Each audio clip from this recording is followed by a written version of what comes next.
Password क्या एक time शुरू ठीक श्री गुरु नमः। श्री चैतन्यमभीष्टं येन रूपा कदा पदामह्यं कदापि स्वपदान्तिकं वन्देऽहं श्रीगुरो पदकं पदकमलं श्रीगुरो वैष्णव वैष्णवांश श्रीरूपं साग्रजातं सहगं रघुनाथं तं तं सजीवं अवधेशं अवधूतं परिजनसहितं कृष्णचैतन्यदेवं श्रीकृष्णपादां सगण ललिता ललिता श्रीशाखावितांश्च विष्णुपादाय उपधाय कृष्णाय कृष्णपृष्ठाय भूतले ते श्रीमते भक्तिवेदान्त भक्तिवेदान्त स्वामी स्वामी नामिने नमस्ते नमस्ते सरस्वते सरस्वती देवे गुरुवाणी गौरवाणी प्रचारिणे प्रचारिणे विशेष पाश्चात्य देश तारिणे जय श्री कृष्ण चैतन्य प्रभु नित्यानंदा श्री अद्वैत गदाधर श्रीवासादि गौर गौर भक्तवृंद हरे हरे कृष्णा कृष्ण कृष्णा कृष्णा कृष्ण कृष्णा हरे कृष्ण हरे हरे राम हरे राम हरे राम हरे राम राम राम राम हरे हरे हरे। हरे कृष्ण। तो हम लोगों ने कल दूसरे अध्याय का महात्म्य सुना और उसके बाद हम लोग 7 श्लोक तक रिसाइट कर पाए थे। तो आज हम लोग 8वें श्लोक से रिसाइट करेंगे। तो मैं स्क्रीन शेयर करता हूँ।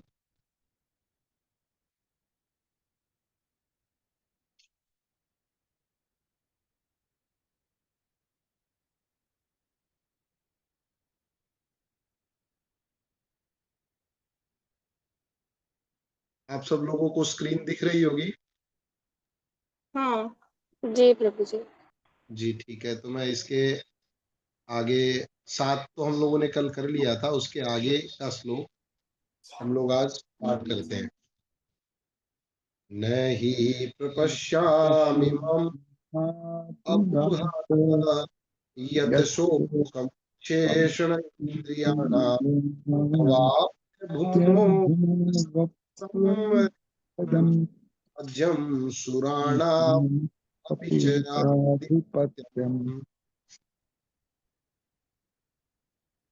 मुझे ऐसा कोई साधन नहीं दिखता जो मेरी इंद्रियों को सुखाने वाले इस शोक को दूर कर सके। स्वर्ग पर देवताओं के आधिपत्य की तरह इस धन धान्य संपन्न सारी पृथ्वी पर निष्कंटक राज्य प्राप्त करके भी मैं इस शोक को दूर नहीं कर सकूंगा।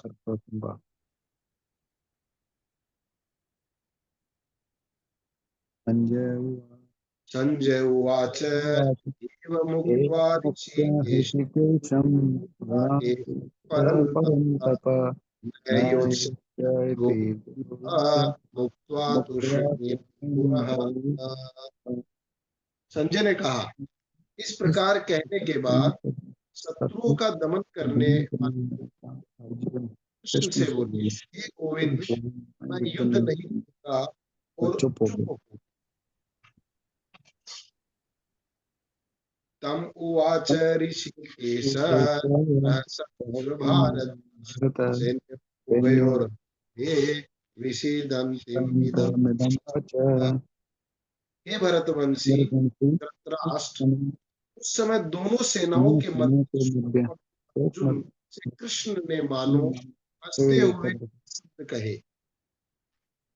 ये जो अभी हमारा जो श्लोक आ रहा है, ये मोस्ट इम्पोर्टेंट श्लोक में 3rd नंबर है।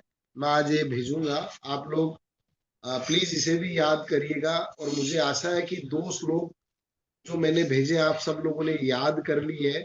और अगर बाई चांस किसी के पक्के नहीं हुए तो प्लीज आप याद करिएगा अनुवाद के साथ। श्री भगवान उवाच अशोच्यं प्रज्ञावादांसे गतासु नानुशोचन्ति पंडिता। श्री श्री भगवान। भगवान पांडित्यपूर्ण वचन कहते हुए उनके लिए शोक कर रहे हो जो शोक करने योग्य नहीं है। जो विद्वान होते हैं वे न तो जीवित के लिए न ही मृत के लिए शोक करते हैं। न त्वेवाहं जातु नासं न त्वमेव जना जनाधिपा न न चैव न चेर्न भविष्यामः भविष्यतः सर्वे सर्वे वयमतः। वयमतः परम्। ऐसा कभी नहीं हुआ कि मैं न रहा हूं या तुम न न रहे हो तुम अथवा ये समस्त राजा न राजा रहे न रहेंगे, और न ऐसा है कि भविष्य में हम लेकिन लोग हम नहीं। लोग नहीं रहेंगे।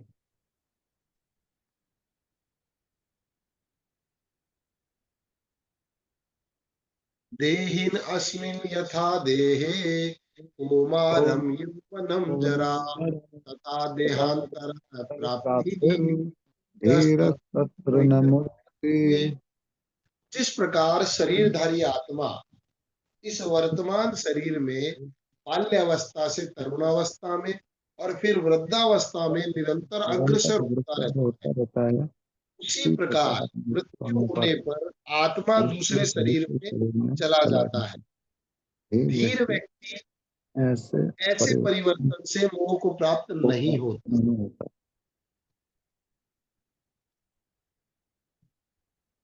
मात्रा स्पर्शस्तु कौन्तेय शीतोषण सुख सुख दुख दुःखदा दा आत्मा आगम पायनो वायुं नित्य तांस्तिक भारत। भारत।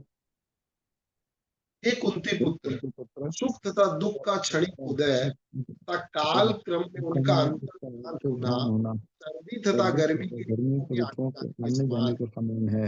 हे ये भरतवंशी दर्पंखी वे वे इंद्रिय इंद्रिय बोध से बोध से उत्पन्न होते उत्पन्न हैं होते हैं और मनुष्य और को मनुष्य चाहिए को कि चाहिए अविचल कि भाव से अविचल उसको भाव से सहन उसको करना सहन करना सीखे। सीखे। आप अगर शुरू शुरू में भगवत गीता में प्रभुपाद जी ने जो ट्रांसलेशन दी है अगर इसे भी पढ़ते हैं तो आपको बहुत सारी बातें क्लियर हो जाती है। नेक्स्ट श्लोक 50 नंबर। यम ही न व्यथन्ति एते पुरुषं पुरुषेषु तम दुखम दुःख सुखम सुखम धीरम समृद्धवाय कल्पते। हे पुरुष पुरुष श्रेष्ठ अर्जुन, अर्जुन जो जो पुरुष पुरुष सुख तथा दुख सुख में और दुख विचलित में नहीं विचलित नहीं होता होता और और इन इन दोनों दोनों में संभाव सब रहता है। भाव रहता है वह निश्चित रूप से मुक्ति मुक्ति के के योग्य। योग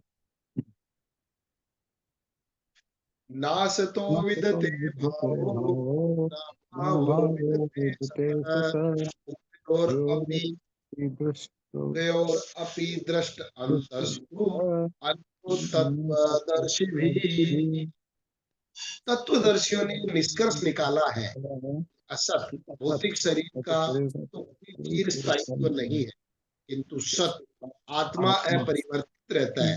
है। उन्होंने इन दोनों की प्रकृति का अध्ययन द्वारा यह निष्कर्ष निकाला है। हरे कृष्णा प्रभु जी। प्रभु जी हाँ डबल ये वॉइस आ रहा है, उसकी वजह से वॉइस क्लैरिटी नहीं आ रही। गिरीश प्रभु जी आप थोड़ा अपना माइक बंद करेंगे क्योंकि मैं देख रहा था गिरीश प्रभु भी बड़ा अच्छे से पढ़ रहे हैं तो मैं सोचा हाँ, कंटिन्यू करेंगे तो बहुत अच्छा। पर प्रभु जी फिर वो वॉइस ना बराबर सुन नहीं रही है प्रॉपर, इसीलिए। कोई कोई बात नहीं, कोई बात नहीं। बाकी हमारे गिरीश प्रभु प्रगाढ़ पंडित व्यक्ति हैं। भगवत गीता के 700 श्लोकों में से बहुत सारे श्लोक उन्होंने याद कर रखे हैं और बाई हार्ट बोलते हैं। उनको बोलना बड़ा अच्छा लगता है तो मैं यस चाह रहा प्रभु जी। था कोई कोई बात नहीं, कोई बात नहीं माता जी। या अविनाशी तु तद्विद्धिं येन सर्वम् इदं तथा विनाशम अव्यस्य विनाशम अव्यस्य यस्य न कश्चित कर्तुम अर्हति। जो सारे शरीर में व्याप्त है उसे ही अविनाशी समझो। उस अव्यय आत्मा को नष्ट करने में कोई भी समर्थ नहीं है। जब हम इन श्लोकों को तात्पर्य के साथ पढ़ेंगे तो एक एक शब्द हमारा क्लियर हो जाएगा, लेकिन क्योंकि ये पढ़ना भी बहुत जरूरी है। अंतवंत इमे देहा नित्यस्य उक्त शरीरिणी अनाशिन प्रेमस्य तस्मात् युद्धस्व भारत। अविनाशी अप्रमेय तथा शाश्वत जीवों के भौतिक शरीर का अंत अवश्यम भावी है। अतः हे भरतवंशी, युद्ध करो। येनं वेति हन्तारं, ये च एनं मन्यते हतम्, उभो तो न व उभो तो न विजानतो, नायं हन्ति न हन्यते। जो इस जीवात्मा को मारने वाला समझता है तथा जो इसे मरा हुआ समझता है, वे दोनों ही अज्ञानी है, क्योंकि आत्मा न तो मरता है न मारा जाता है। यहाँ से भी बहुत महत्वपूर्ण श्लोक स्टार्ट हो गए हैं। न जायते म्रियते वा कदाचिन्, नायं भूत्वा भाविता वा न भूय, अजो नित्यं शाश्वतम् अयं प्राण, न हन्यते हन्यमाने शरीरे। आत्मा के लिए किसी भी काल में न तो जन्म है न मृत्यु है। वह न तो कभी जन्मा है न जन्म लेता है और न जन्म लेगा। वह अजन्मा, नित्य, शाश्वत तथा पुरातन है।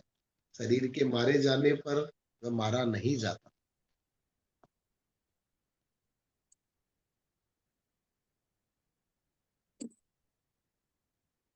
वेद अविनाशिनम नित्यम, येनम अजम अव्ययम, कथम स पुरुष पार्थ, कथम स पुरुषम पार्थ, कम घातयति हन्तिकम। हे पार्थ, जो व्यक्ति ये जानता है कि आत्मा अविनाशी, अजन्मा, शाश्वत तथा अव्यय है, तो भला किसी को कैसे मार सकता है या मरवा सकता है। वांसासि जीर्णानि यथा विहाय, नवानि गृणाति नरपराणि, तथा शरीराणि विहाय जीर्ण, नयानि शयाति नवानि देहि।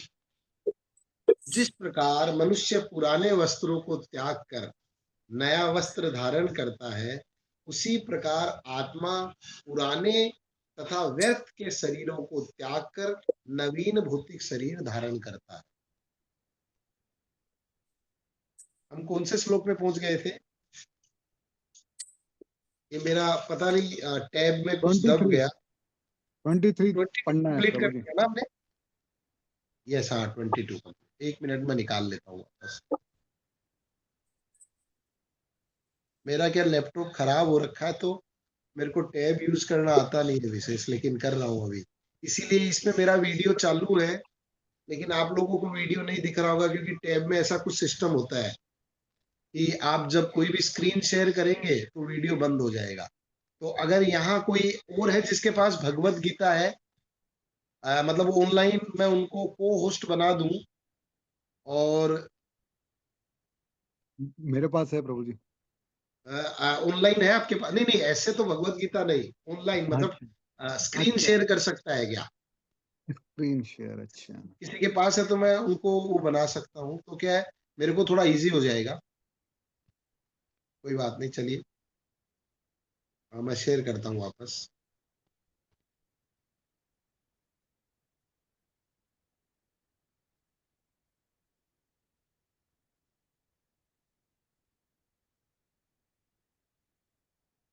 ये श्लोक तो भगवत गीता का इतना फेमस है, इतना फेमस है कि आप लोग देखेंगे कि कोई भी व्यक्ति की जब भी मृत्यु होती है तो ये श्लोक सबसे ज्यादा यूज किया जाता है। ये श्लोक सबसे ज्यादा लोग यूज करते हैं। आप देखिए, जितने भी ये अपने जहाँ मतलब अंतिम राइड के लिए लेके जाया जाता है, जिसे शमशान कहते हैं, वहां पे ये श्लोक लिखा ही रहता है और वहां बोला भी जाता है। नैनम नैनम चिंतन्ति शस्त्राणि, नैनम दहति पावका, न चैनम कलदयन्त आप, न शोष्यति मारुत। ये आत्मा न तो कभी किसी शस्त्र द्वारा खंड खंड किया जा सकता है, न अग्नि द्वारा जलाया जा सकता है, न जल द्वारा भिगोया या वायु द्वारा सुखाया जा सकता है। और वहां जाकर हर व्यक्ति को शमशान वैराग्य जरूर होता है। अच्छेद अयम अदह अयम अकलेद अशोष्य एव च नित्य सर्वगता स्थाणु चलो अयम सनातन। ये आत्मा अखंडित तथा अघुलनशील है। इसे न तो जलाया जा सकता है, न ही सुखाया जा सकता है। ये शाश्वत, सर्वव्यापी, अविकारी, स्थिर तथा सदैव एक सा रहने वाला है। अव्यक्त अयम अचिंत अयम अविकार्य अयम उच्यते तस्मात् एवं विदित्वा नान नायनम सोचितुम अर्हसि। ये आत्मा अव्यक्त, अकल्पनीय तथा अपरिवर्तनीय कहा जाता है। ये जानकर तुम्हें शरीर के लिए शोक नहीं करना चाहिए। ये भी जो श्लोक चल रहे हैं इनको देख के हमें लगेगा एक ही श्लोक है, लेकिन जब हम इसका तात्पर्य पढ़ेंगे तो पता चलेगा हर श्लोक एक दूसरे से कनेक्टेड है और साथ ही साथ अलग भी है। अथ चैनम नित्य जातम नित्यम वा मनसे मृतम तथापि त्वं महाबाहु नयनम सोचुतुम अर्हसि। किंतु यदि तुम सोचते हो कि आत्मा अथवा जीवन का लक्षण सदा जन्म लेता है तथा सदा मरता है, तो भी हे महाभाव, तुम्हें शोक करने का कोई कारण नहीं। जातस्य हि ध्रुवो मृत्यु ध्रुवम जन्म मृत्युश्च च तस्मात् अपरिहार अर्थ न तुम सोचितुम अर्हसि। जिसने जन्म लिया है, ये श्लोक भी बहुत लोग कोट करते हैं, जिसने जन्म लिया उसकी मृत्यु निश्चित है और मृत्यु के पश्चात पुनर्जन्म भी निश्चित है। अतः अपने अपरिहार्य कर्तव्य पालन में तुम्हें शोक नहीं करना चाहिए। अव्यक्तादीनि भूतानि व्यक्त मध्यानि भारत अव्यक्त निधनानि एव तत्र का परिदेवना। सारे जीव प्रारंभ में अव्यक्त होते हैं, मध्य अवस्था में व्यक्त होते हैं और विनिष्ट होने पर पुनः अव्यक्त हो जाते हैं। अतः शोक करने की क्या आवश्यकता। ये वैसे 72 श्लोक है। आपको लगता है कि ये पूरे पढ़ूं या यहाँ तक रोककर हम पहला श्लोक से यहाँ तक आए 28 तक फिर आगे पढ़ना चाहिए? क्या आप लोगों का ख्याल है? प्रभु जी स्टार्टिंग से वापस धीरे धीरे करना चाहिए। नहीं, वो तो करेंगे ही स्टार्टिंग से, लेकिन मैं दूसरी बात पूछा कि जैसे ये 72 श्लोक पहले केवल संस्कृत और अनुवाद पढ़े या 28 तक पढ़ लिया, पहले से लेके अब 28 तक आए तात्पर्य के साथ, फिर 29 का एक दिन वापस पढ़ ले, कौन सा अच्छा लग रहा है? पहले से 28 तक प्रभु जी। हाँ, क्योंकि मुझे लग रहा है कुछ भक्तों को बोरिंग लग रहा है, क्योंकि जब तक वो खुद बोलते नहीं तो उन्हें अच्छा नहीं लगता है। तो मैं इसे स्टॉप कर देता हूँ। आप लोग भी याद रखिएगा, मैं भी याद रखूंगा। हम लोग 28 श्लोक तक कंप्लीट किए हैं और 28 के बाद मतलब वापस से हम पढ़ेंगे। तो अभी हम लोग आज पहला श्लोक से शुरू करते, तो कौन पढ़ेगा? प्लीज हैंड रेज करिए।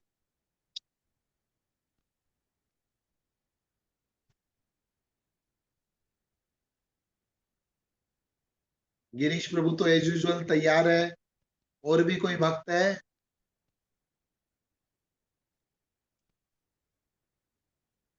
मैं फर्स्ट श्लोक निकाल देता हूं। अध्याय 2 गीता का सार। तो मैं मेरे इसमें मुझे नहीं दिख रहा है किसने रेज हैंड किया है। गिरीश प्रभु जी। यस, गिरीश प्रभु जी आप स्टार्ट करिए। संजय उवाच तम तथा कृपया वाच आविष्टम नहीं कहते प्रभु जी, वाच। चाहे उवाच जैसे, हाँ वाच है मतलब बोला, जैसे हम्म बोलने होता है ना, वैसे वाच। इसको हम्म वाच कहते, संजय वाच ऐसे बोलते हैं। संजय उवाच तम तथा कृपया आविष्टम अश्रुपूर्ण आकुल ईक्षणम विषिदन्तम इदम वाक्यम उवाच मधुसूदन। शब्द शब्दार्थ और तात्पर्य शील प्रभुपाद जी के द्वारा। शील प्रभुपाद जी की जय। संजय ने पहले शब्दार्थ। संजय उवाच, संजय ने कहा, तम अर्जुन के प्रति, तथा इस प्रकार, कृपया करुणा से, अविष्टम अभिभूत, अश्रुपूर्ण आकुल अश्रुओं से पूर्ण, ईक्षणम नेत्र, विषिदंतम शोकयुक्त, इदम यह, वाक्यम वचन, उवाच कहा, मधुसूदन मधुसूदन मधु का वध करने वाले कृष्ण ने। संजय ने कहा, करुणा से व्याप्त, शोक युक्त, अश्रुपूरित नेत्रों वाले अर्जुन को देखकर मधुसूदन कृष्ण ने ये शब्द कहे। तात्पर्य, भौतिक पदार्थों के प्रति करुणा, शोक तथा अश्रु, ये सब असली आत्मा को न जानने के लक्षण हैं। शाश्वत आत्मा के प्रति करुणा ही आत्म साक्षात्कार है। इस श्लोक में मधुसूदन शब्द महत्वपूर्ण है। कृष्ण ने मधु नामक असुर का वध किया था, और अब अर्जुन चाह रहा है कि कृष्ण उस अज्ञान रूपी असुर का वध करें, जिससे उसे कर्तव्य से विमुख कर रहा है। यह कोई नहीं जानता कि करुणा का प्रयोग कहाँ होना चाहिए। डूबते हुए मनुष्य के वस्त्रों के लिए करुणा मूर्खता होगी। अज्ञान सागर में गिरे हुए मनुष्य को केवल उसके भारी पहनावे अर्थात स्थूल शरीर की रक्षा करके नहीं बचाया जा सकता। जो इसे नहीं जानता और भारी पहनावे के लिए शोक करता है, वह शूद्र कहलाता है, अर्थात वह वृथा ही शोक करता है।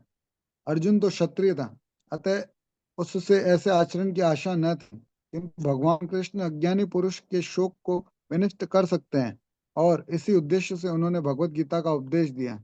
यह अध्याय हमें भौतिक शरीर तथा आत्मा के विश्लेषिक अध्ययन द्वारा आत्म साक्षात्कार का उपदेश देता है, जिसकी व्याख्या परम अधिकारी भगवान कृष्ण द्वारा की गई है। यह साक्षात्कार तभी संभव है जब मनुष्य निष्काम भाव से कर्म करे और आत्मबोध को प्राप्त हो। ये देखिए, ये अध्याय का नाम है गीता का सार। सबसे पहले हमने देखा इस अध्याय का नाम है गीता का सार। अब हमने पिछला जो अध्याय खत्म किया, वहां हम देखते कि अर्जुन अपना गांडीव धनुष रखकर कहता है कि मैं अब युद्ध नहीं करूंगा। तो उसके आगे अब संजय कह रहे हैं, संजय ने कहा, करुणा से व्याप्त शोक युक्त अश्रुपूरित नेत्रों वाले अर्जुन को देखकर मधुसूदन कृष्ण ने ये शब्द कहे। यानी अब इसके अगले श्लोक से भगवान बोलना स्टार्ट कर देंगे, और भगवान ऐसा बोलेंगे कि बड़े बड़े की छुट्टी कर देंगे। मतलब अर्जुन के सारे मिसकंसेप्शन को खत्म कर देंगे भगवान। और ये एक्चुअली हम लोगों के भी मिसकंसेप्शंस है। हम लोगों के मन में भी बहुत सारी दुविधाएं हैं, बहुत सारे हमारे पूर्व जन्मों के, इस जन्म के, इधर उधर से आधा अधूरा सुना हुआ ज्ञान हमारे कान के थ्रू हमारे मन और दिमाग तक पहुंच चुका है। लेकिन यहां से अब देखेंगे कि भगवान उस ज्ञान का कैसे छेदन करते हैं, उस ज्ञान को कैसे समाप्त कर देते हैं। तो यहाँ सबसे पहले तात्पर्य में प्रभुपाद जी कह रहे हैं कि भौतिक पदार्थों के प्रति करुणा ये असली आत्मा को न जानने के कारण है। हमें अगर किसी चीज की वैल्यू नहीं पता है तो ही हम उस वस्तु के लिए शोक करेंगे। जब हमको पता है कि अरे इसकी तो कोई वैल्यू नहीं, तो हमें शोक करना ही नहीं है। और साथ ही साथ यहाँ बताया जा रहा है कि भगवान का नाम मधुसूदन, क्योंकि भगवान ने एक बार मधु नामक असुर का वध किया था। लेकिन आप देखिए पिछले अध्याय में अर्जुन ये चाह रहा था कि भगवान अगर इन कौरवों को मारना भी चाहते हैं तो स्वयं मारे। वो क्यों मारे? जैसे एक श्लोक में भगवान कहते हैं, अर्जुन भगवान को कहता है कि क्या आपने कभी अपने गुरु संदीपनी मुनि को मारा था, या उन पे कभी हथियार उठाया था? और आप चाह रहे हो मैं द्रोणाचार्य पे हथियार उठाऊं? ऐसा कैसे? आपको अगर मारना तो आप मार दो। लेकिन यहां देखिए कि वह अर्जुन ये चाह रहा है कि कृष्ण उसके शरीर के अंदर जो अज्ञान रूपी असुर है उसका वध करे। और उस असुर ने क्या कर रखा है? अर्जुन को अपने कर्तव्य से विमुख है। अब आगे प्रभुपाद जी कह रहे हैं कि करुणा का प्रयोग कहाँ होना चाहिए, लगभग व्यक्ति नहीं जानता है।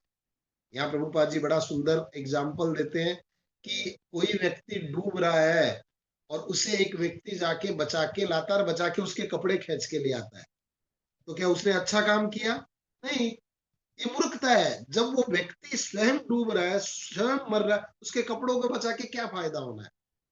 इसीलिए शरीर को बचाने से कोई फायदा नहीं होगा, क्योंकि शरीर प्रभुपाद जी कहते हैं बाहरी पहनावा है और उसके लिए शोक करना क्षुद्र बुद्धि कहलाती है, क्षुद्र कहलाता है। और अर्जुन तो क्षत्रिय था और क्षत्रिय से ऐसे आचरण की आशा नहीं होनी चाहिए।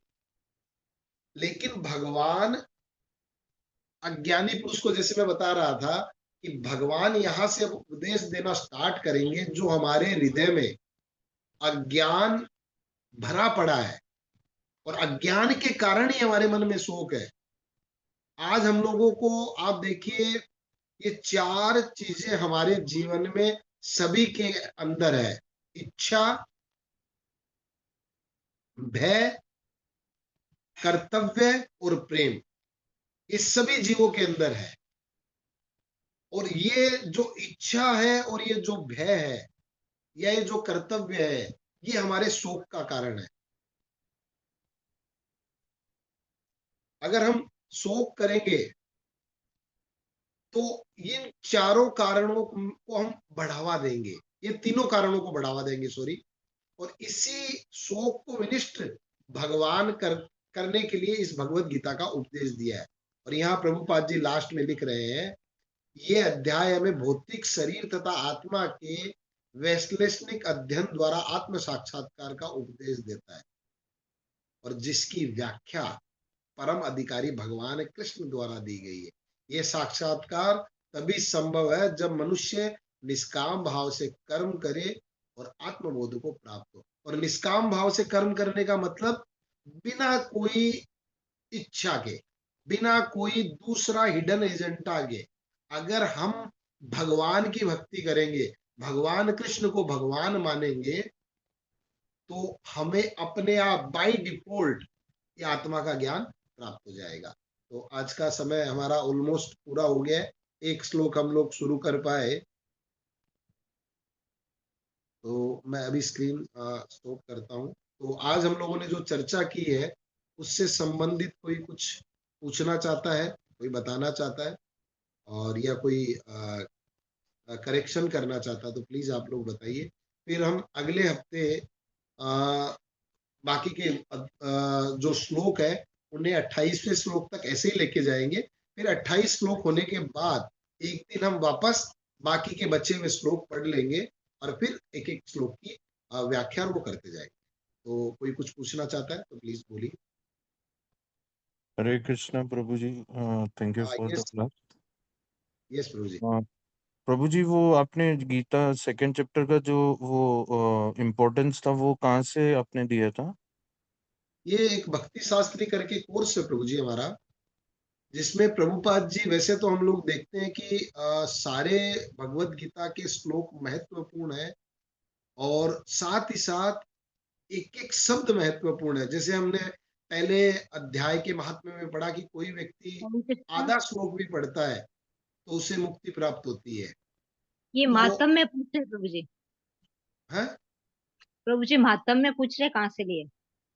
अच्छा महात्म्य पूछ रहे हैं आप, मुझे श्लोक बोले आप। नहीं नहीं, इम्पोर्टेंस पूछ रहा था वो। इंपोर्टेंट पूछ रहे हैं आप, गलत समझी। जो इंपोर्टेंट श्लोक मैंने जो दिए थे वही ना, फर्स्ट दिया था 1:1 और फिर 2.7, वही पूछ रहे हैं ना। नहीं नहीं नहीं, मैं वो पूछ रहा था, वो आपने एक स्टोरी बताई थी ना, 3 स्टोरी बताई थी। एक स्टोरी मतलब जिसके अंदर वो वाली जो ये कल पूछ बताई रहे थी। गीता महात्म्य है, उसे गीता महात्म्य कहते हाँ, हैं। ये स्कंद पुराण में वर्णित है। और वैसे ये प्रभुपाद जी ने जो कोई बुक नहीं लिखी है इसके ऊपर, लेकिन गीता प्रेस की एक बुक है गीता महात्म्य, उसमें थोड़ी स्टोरी बड़ी अजीब अजीब भाषा में दी गई है, थोड़ा सा मुश्किल है। तो उसे मैंने थोड़ा पढ़ा और सिंपल लैंग्वेज में उसे बताने का प्रयास किया। ओके ओके प्रभु जी। ओके प्रभु जी, हरे कृष्णा, दंडवत प्रणाम। वाञ्छाकल्पतरुभ्यश्च कृपा सिन्धुभैव च पतितानां पावनेभ्यो वैष्णवेभ्यो नमो नमः। अनंत कोटि वैष्णव वृंद की जय। नाम आचार्य श्री हरिदास ठाकुर की जय। जगत गुरु श्रील प्रभुपाद की जय। जय गौर प्रेमानंद की। हरि हरि।